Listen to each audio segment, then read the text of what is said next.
Ministro da Fazenda Fernando Haddad é protagonista de nova crise do governo, após o anúncio de aumento no IOF. Com críticas cada vez mais pesadas e um aparente desprestígio, o futuro de Haddad parece cada vez mais incerto. Eu sou o Guilherme Moura. Eu sou o Lucas Rett. E eu sou o Pedro Penelas. E esse é o Degrau da Política.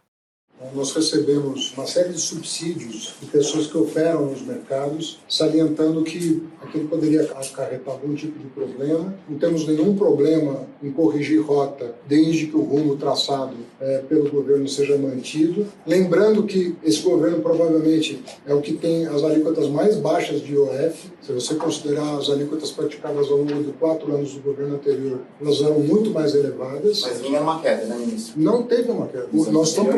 Nós estamos praticando um IOF menor do que o governo anterior. A gente já falou aqui de críticas do governo, de crises do governo, etc e tal, mas dessa vez talvez ele seja a primeira vez assim com uma crise com o nome dele, né, com a cara dele e tal. Não, a primeira foi das blusinhas lá de importados. Agora talvez seja a segunda e novamente com uma política taxativa, né, dando aí o apelido do taxade, né. Primeiro de tudo, o que é o tal do IOF, que eu até agora não entendi direito? O IOF, a gente quando viaja, sempre fala assim, cuidado, não paga no cartão, porque você paga IOF. Sempre tem uma lenda atrás do IOF, ninguém sabe o que é.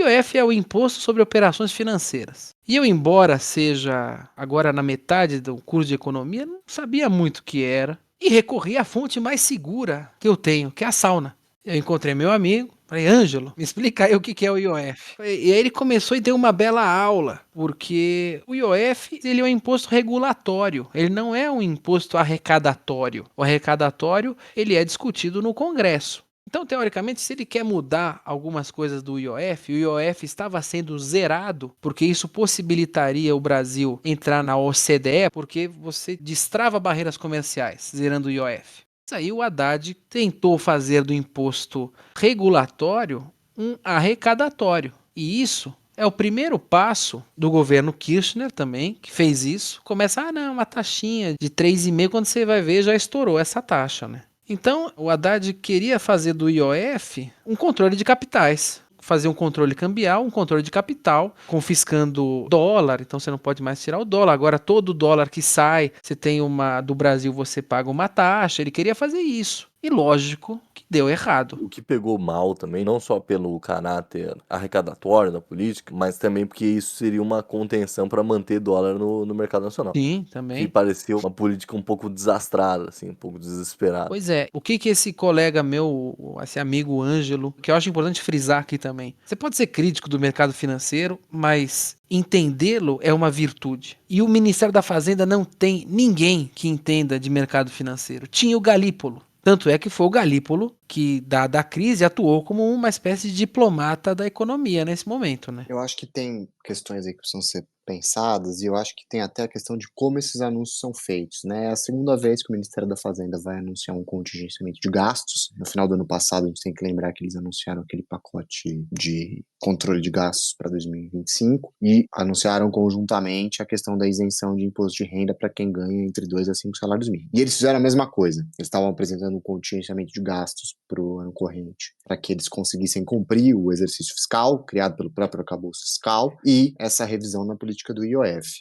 Eu tenho a impressão que essa coordenação de tentar apresentar uma vitória política, entre aspas, conjuntamente a uma política mais restritiva de gastos públicos, é uma atenção muito excessiva que o PT tem dado às suas próprias bases. Eu entendo que exista um descontentamento muito grande por todas as promessas, ou o ideal das promessas que o Lula apresentava como candidato em 2022, e o não cumprimento, ou cumprimento parcial delas em 2025. Mas o governo tem desagradado com essa atitude mais voltada para, entre aspas, melhorar os problemas de comunicação, tanto a sua base quanto o mercado financeiro, quanto os setores da oposição. Ou seja, o governo não agrada a base, o governo não tem conseguido manter uma aprovação tão grande entre seus eleitores mais fiéis, mas também não tem feito os acenos que fez durante a campanha de 2022 e conseguiu construir pontes um pouco mais amplas, né? E assim, a gente falou muito disso, o governo parecia identificar a crise de comunicação como principal responsável pela impopularidade do Lula, e o Atlas até divulgou uma nova pesquisa essa semana com um aumento da desaprovação do Lula, foi a 53,7%, mas não parece ser só uma questão de comunicação, né? Comunicação parece ser a desculpa mais fácil que o governo dá no momento que as suas propostas parecem desconjuntadas, né? Até esse pacote da reeleição que tanto se prometia e que tinha a questão da isenção do imposto de renda como joia da coroa parece estar travado do ponto de vista do legislativo, né? O governo tem tido muita dificuldade na articulação política, o governo tem tido muito bate-cabeça entre os ministros e ele tem tido tudo isso num contexto muito desfavorável do ponto de vista do parlamento, né? A gente não está falando de um parlamento amplamente favorável, onde o governo pode estar desalinhado e ainda assim construir maiorias. O governo precisaria estar muito alinhado para conseguir passar suando projetos de interesse da administração pública. E eu acho que foi uma leitura equivocada, talvez até pelo próprio conjuntura, o momento do Lula. Eu acho que o governo apostou num Congresso muito mais fiscalista do que ele é. Esse Congresso não é fiscalista, existe essa lenda de que essa nova configuração do Congresso brasileiro seria mais liberal. Esse Congresso só tem como premissa, se o governo vai gastar, nós vamos gastar mais. Então, se o governo acreditar que o Congresso ia decupar algumas das propostas para torná-las mais exequíveis do ponto de vista orçamentário, na minha convicção foi um erro de premissa. E esse erro de premissa tem sido fatal na articulação com o legislativo. Mas se diz de que o governo esperava de que o Congresso fosse um pêndulo ali para projetos mais extravagantes? Eu acho que sim, até pela composição da oposição, talvez o governo achou que o Congresso ia enxugar os projetos. Nós vamos mandar projetos que sejam mais robustos do ponto de vista orçamentário, nós vamos gastar mais, dentro das propostas que o PT sempre teve como partido, até fazendo sinalizações à base, eu tô querendo gastar, mas esse Congresso é mais fiscalista, e não. Quer dizer, o Congresso fala, tá bom, você quer gastar tanto, então eu quero gastar tanto a mais, né? Então, eu acho que é uma leitura equivocada, assim, de imaginar que o Congresso ia esvaziar um pouco os gastos das propostas. Não esvazia, na verdade aumenta, e aí você tem duas saídas de dinheiro, o governo gastando mais e o Congresso querendo gastar mais ainda. O Haddad falou duas coisas que quando eu leio comecei a pensar em uma outra questão que casa com o que você trouxe da questão da comunicação. Ele deu duas declarações, né? Primeiro aqui, olha, não, o mercado vai entender bem porque eu e o Mota estamos conversando, os poderes conversando, significa que tá todo mundo se alinhando e, portanto, é estabilidade para o mercado. A segunda foi, assim, mais justificativa foi justificativa essa questão do IOF, mas talvez seja uma justificativa do ministério dele, assim, como ele tem levado o Ministério a fazer, de que as contas públicas, o Tesouro, etc, estavam uma bagunça no final do governo Bolsonaro, e ele precisa de medidas mais arrecadatórias para cumprir os tetos e conseguir encher o Tesouro de novo, das dívidas deixadas, da bagunça deixada pelo governo anterior. E aí fica duas coisas. A primeira, na questão da comunicação, que eu acho que se criou essa desculpa mais fácil por parte do governo de que todo problema ele pode ser resolvido com uma boa comunicação. Como se toda política fosse obrigatoriamente popular.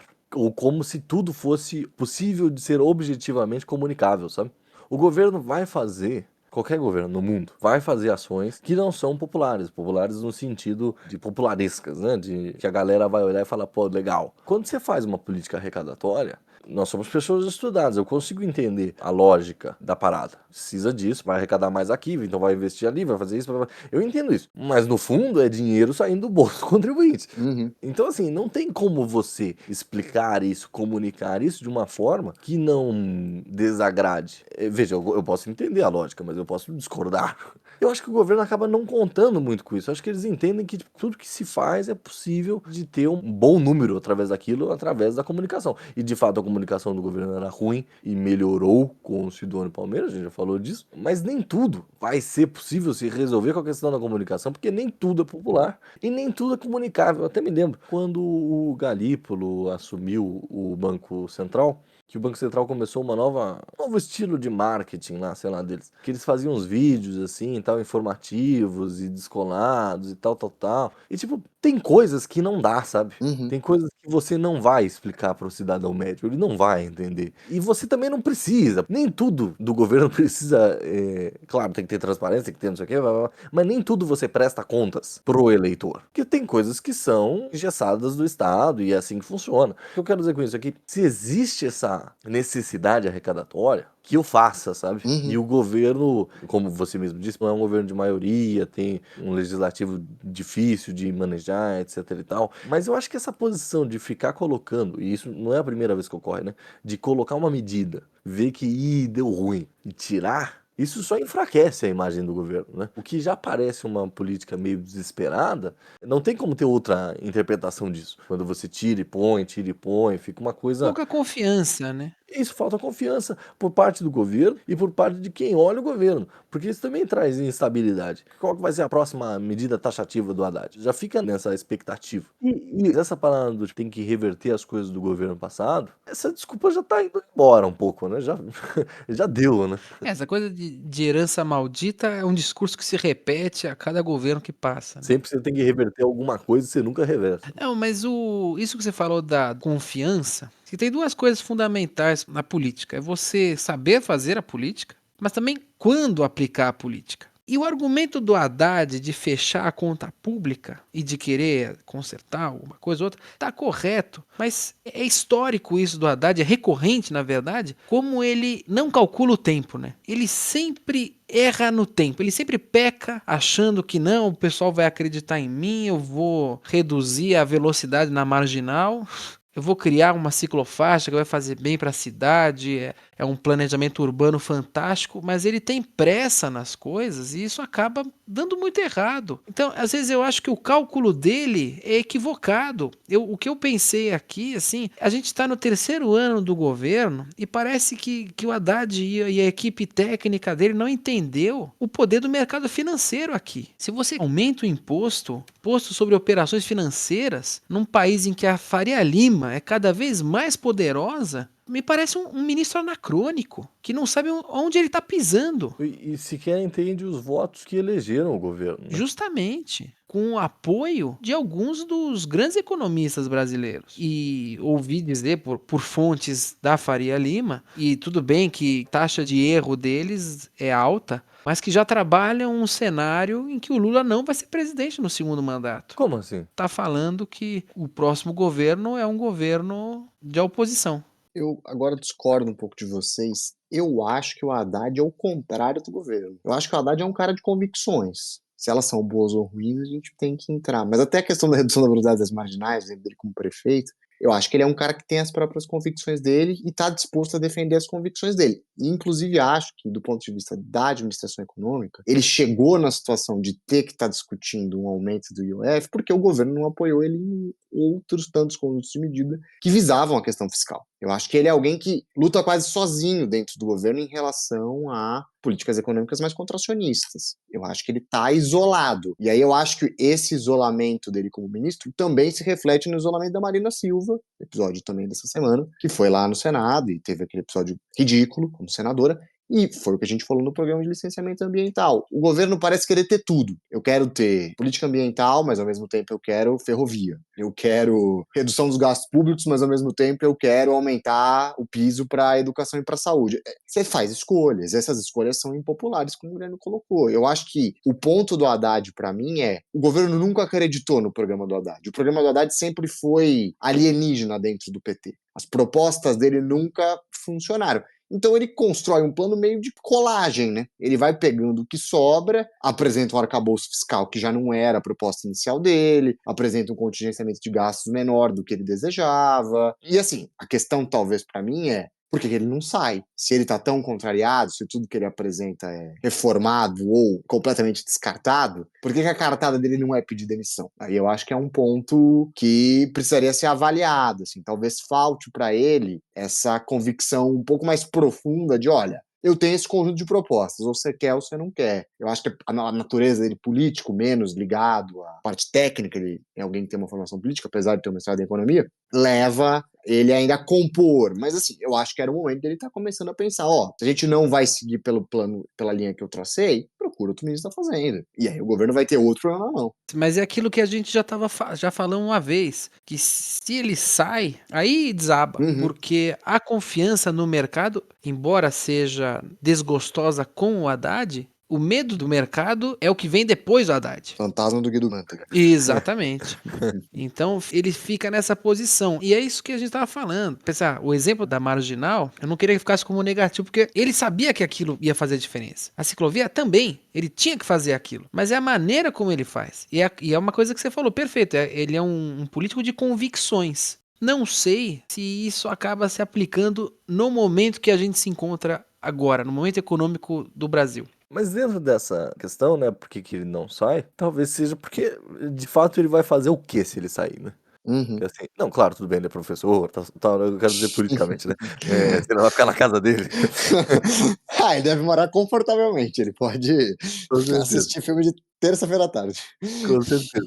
Mas o que eu quero dizer é que, por exemplo, o Haddad, e eu já comentei isso aqui outras vezes, ele não tem uma carreira eleitoral de grandes sucessos. Ele perde reeleição, tudo bem que nenhum prefeito de São Paulo normalmente se reelege, etc. Mas enfim, ele não consegue governo do estado, não consegue se eleger presidente também com o tempo. Então, assim, apesar dele ter alçado grandes voos e ele tem uma base eleitoral legal, ele não é um cara de muito prestígio. Então, eu também fico pensando assim, se ele sair, ele, enquanto um ministro impopular, enquanto um ministro que a galera faz chacota, e se sabe que ele sabe dos memes e fica bravo com isso. Se ele sai, eu acho que fica muito pior, assim. Aí fica derrota mesmo, assim. Porque ninguém vai ter essa percepção do, pô, eu tinha um plano aqui, não deu, então eu vou sair. Não, fica parecendo, pô, eu tentei de tudo, errei de tudo e saio com o rabo entre as pernas, sabe? Eu lembrei de uma charge do Fernando Henrique, quando estava no auge da crise do governo dele, era uma chargezinha dele conversando com a Ruth, e fala, Ruth, se tudo der errado, eu tenho uma brilhante carreira de sociólogo e você é uma grande antropóloga. Aí ela fala algo tipo, não, eu tenho uma brilhante carreira de antropóloga, você fez tudo dar errado.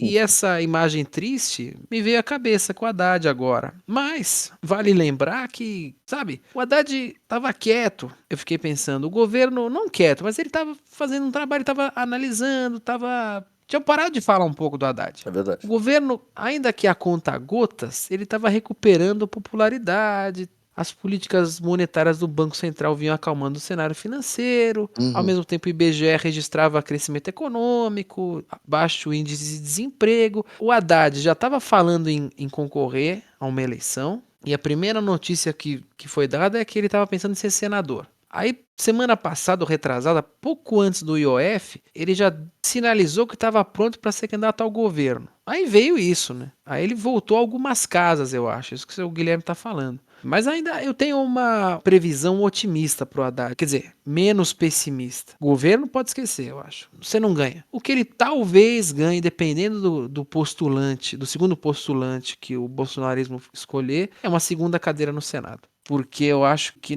esse problema do IOF, eu acho que vai ser muito maior do que ele imaginava. A Atlas, a mesma pesquisa que eu mencionei da queda de popularidade do Lula, testou o nome do Haddad presidenciável, né? Caso Lula não saia candidato. Se o Haddad fosse candidato à presidência da República, ele aparece tecnicamente empatado com o Tarcísio de Freitas, os dois com 33% das intenções de voto, mas nós temos expressivos 10% de brancos ou nulos. Ciro Gomes aparece com 8%, Ronaldo Caiado 4,5%, Pablo Marçal 4,4%, Ratinho 2,5%, Eduardo Leite 2,1% e Zema 1,7%. É quase um bingo desse programa.